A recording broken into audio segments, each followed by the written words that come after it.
A campus menorah is vandalized just days before Hanukkah. Universities buy an LGBTQ stamp of approval, and a New York school brings back its mask rules. I'm Wyatt Eichholz, and you're watching Campus Countdown.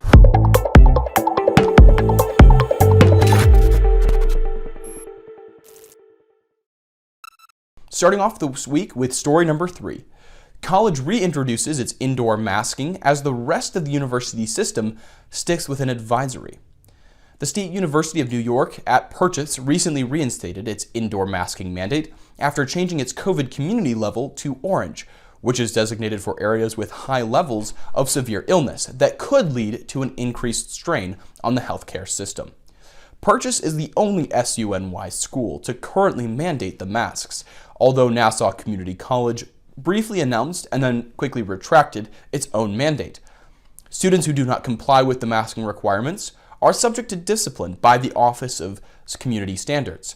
The school also requires all students to have taken initial doses of the COVID-19 vaccine unless granted a medical or religious exemption.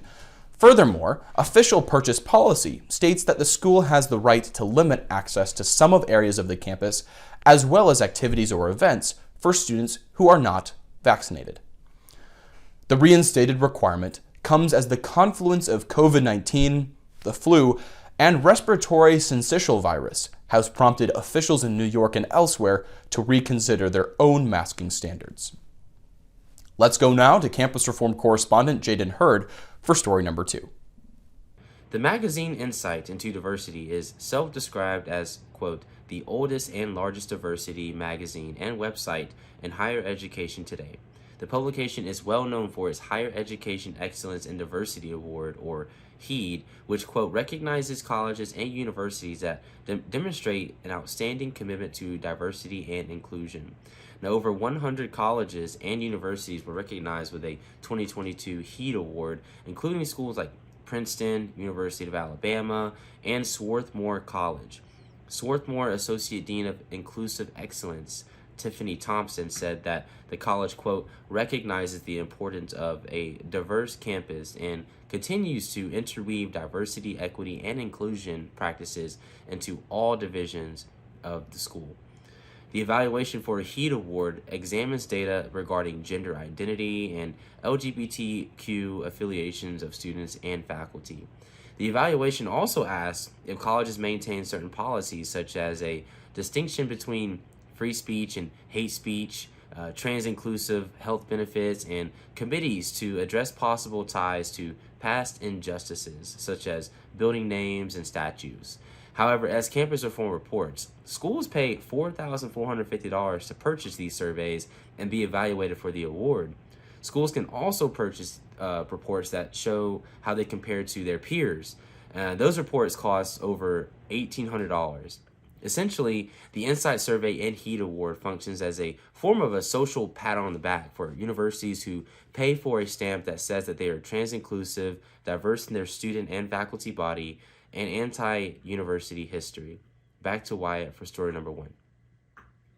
Thanks, Jaden. For the top story this week, students admit to vandalizing a campus menorah just days before Hanukkah. 2 students at Colgate University in Hamilton, New York, have admitted to vandalizing a campus menorah display while intoxicated last week. The university will reportedly hold hearings for the students while local police department officials consider criminal charges. Sophie Newgarden, president of Shabbat of Hamilton, launched a GoFundMe campaign to restore the display that has raised over $20,000. The vandalism occurred just weeks after celebrity Kanye West launched into a string of anti-Semitic social media posts, as well as public appearances.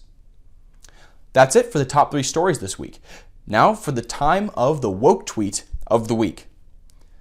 Last month, the New York Times published a story investigating the harmful side effects of the usage of puberty blockers as a form of gender therapy for children experiencing gender dysphoria.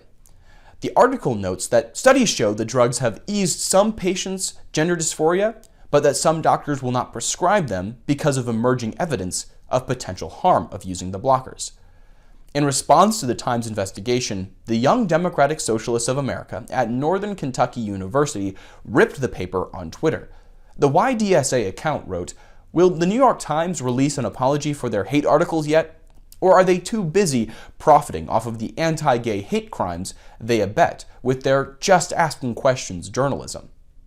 In other words, journalists asking questions of doctors about the side effects of controversial treatments is now considered anti-gay and hate journalism, even when coming from the New York Times. In other examples of tweets from the YDSA, the profile tweeted a celebration of the anniversary of the October Bolshevik Revolution, as well as Marxist figures such as Nikolai Bukharin. Their latest thread addresses capitalism and the Constitution, saying that the U.S. Constitution is a constitution of big business and the capitalist class. At least that's half true. Thanks to the framework of liberties and freedoms protected by the Constitution, the United States has become the most prosperous nation in the world and has been a global leader in innovation for decades. That's it for this week's edition of Campus Countdown.